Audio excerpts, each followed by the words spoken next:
At the Earth's Core. Chapter 3. A Change of Masters. We must have traveled several miles through the dark and dismal wood when we came suddenly upon a dense village built high among the branches of the trees. As we approached it, my escort broke into wild shouting, which was immediately answered from within, and a moment later a swarm of creatures of the same strange race as those who had captured me poured out to meet us. Again I was the center of a wildly chattering horde. I was pulled this way and that, pinched, pounded, and thumped until I was black and blue, yet I do not think that their treatment was dictated by either cruelty or malice. I was a curiosity, a freak, a new plaything, and their childish minds required the added evidence of all their senses to back up the testimony of their eyes. Presently they dragged me within the village, which consisted of several hundred rude shelters of boughs and leaves supported upon the branches of the trees. Between the huts, which sometimes formed crooked streets, were dead branches and the trunks of small trees, which connected the huts upon one tree to those within adjoining trees, the whole network of huts and pathways forming an almost solid flooring a good 50 feet above the ground. I wondered why these agile creatures required connecting bridges between the trees, but later, when I saw the motley aggregation of half-savage beasts which they kept within their village, I realized the necessity for the pathways. There were a number of the same vicious wolf-dogs which we had left worrying the Dirith, and many goat-like animals whose distended udders explained the reasons for their presence. My guard halted before one of the huts into which I was pushed. Then two of the creatures squatted down before the entrance, to prevent my escape doubtless, though where I should have escaped to I certainly had not the remotest conception. I had no more than entered the dark shadows of the interior than there fell upon my ears the tones of a familiar voice in prayer. "Perry!" I cried. "Dear old Perry! Thank the Lord you are safe!" "David, can it be possible that you escaped?" And the old man stumbled toward me and threw his arms about me. He had seen me fall before the Dirith, and then he had been seized by a number of the ape creatures and borne through the tree-tops to their village. His captors had been as inquisitive as to his strange clothing as had mine, with the same result. As we looked at each other we could not help but laugh. "With a tail, David," remarked Perry, "you would make a very handsome ape." "Maybe we can borrow a couple," I rejoined. "They seem to be quite the thing this season. I wonder what the creatures intend doing with us, Perry. They don't seem really savage. What do you suppose they can be?" "You were about to tell me where we are when that great hairy frigate bore down upon us. Have you really any idea at all?" "Yes, David," he replied. "I know precisely where we are. We have made a magnificent discovery, my boy. We have proved that the earth is hollow.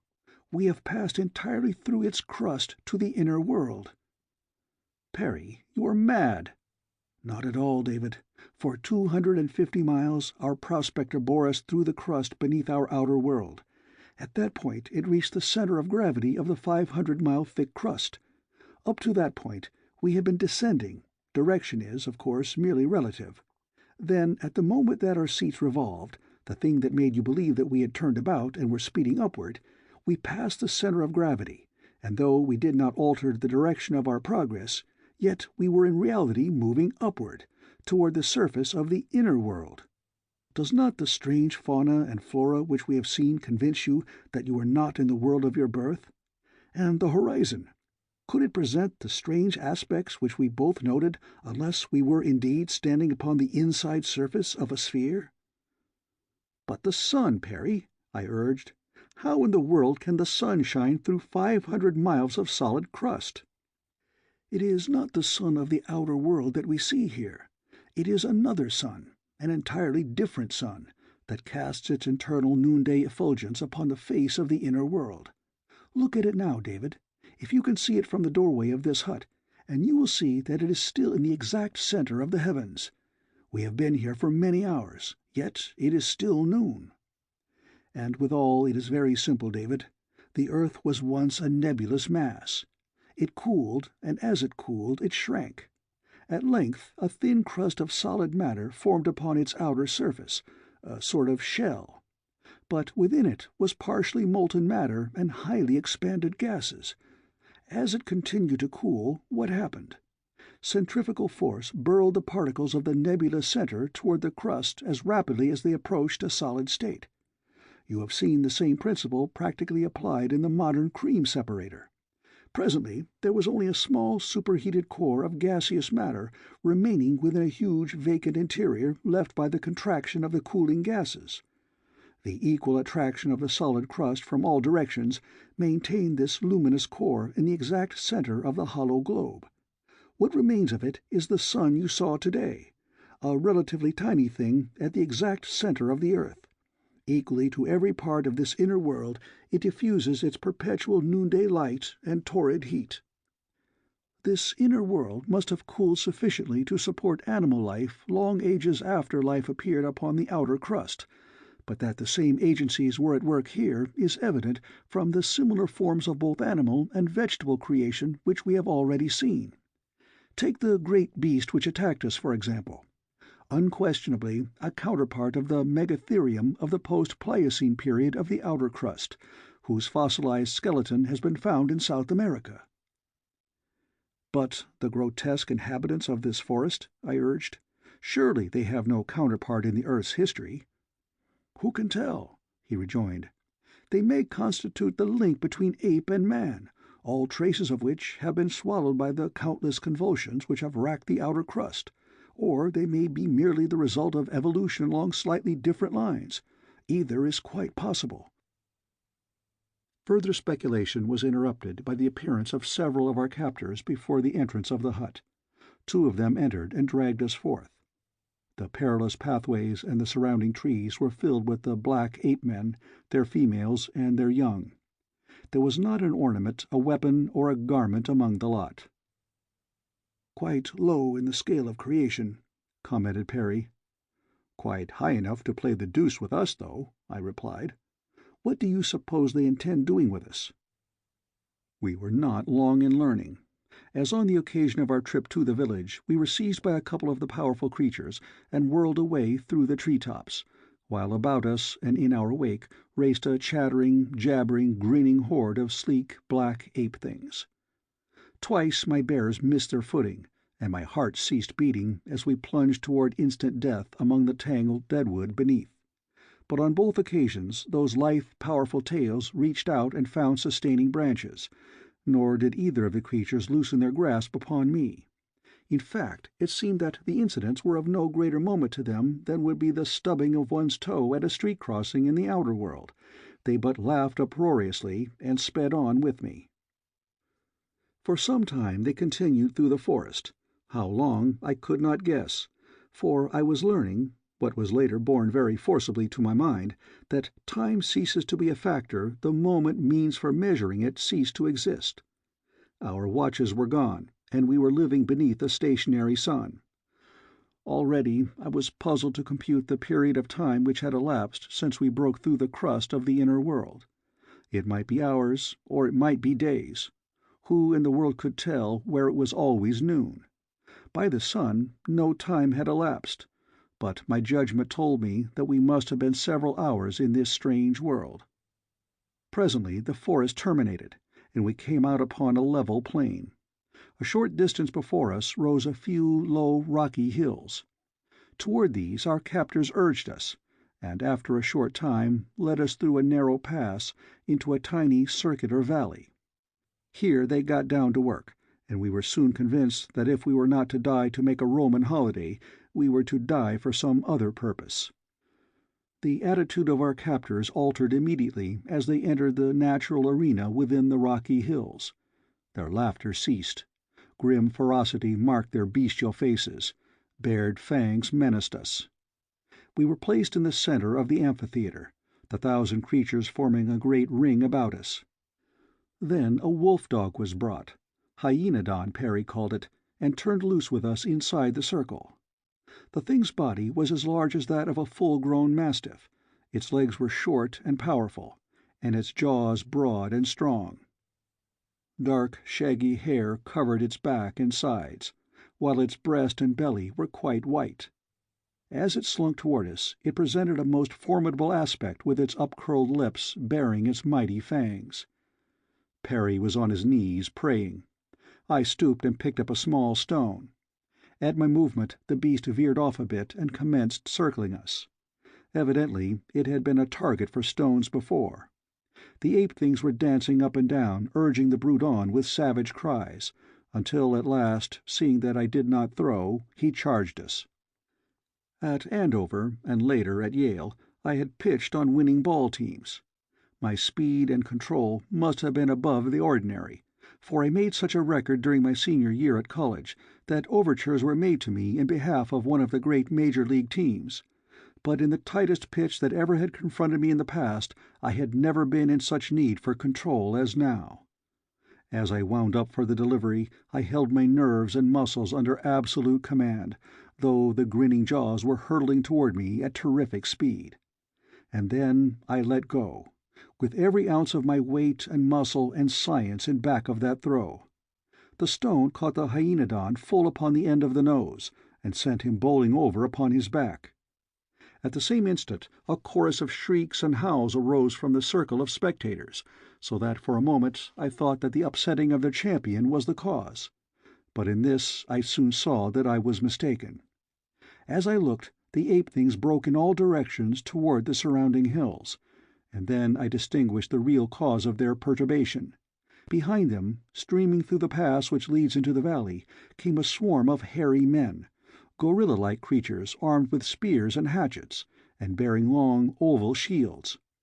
Like demons they set upon the ape-things, and before them the hyaenodon, which had now regained its senses and its feet, fled howling with fright. Past us swept the pursued and the pursuers, nor did the hairy ones accord us more than a passing glance until the arena had been emptied of its former occupants. Then they returned to us, and one who seemed to have authority among them directed that we be brought with them. When we had passed out of the amphitheatre onto the great plain, we saw a caravan of men and women, human beings like ourselves, and for the first time hope and relief filled my heart, until I could have cried out in the exuberance of my happiness. It is true that they were a half-naked, wild-appearing aggregation, but they at least were fashioned along the same lines as ourselves. There was nothing grotesque or horrible about them as about the other creatures in this strange, weird world.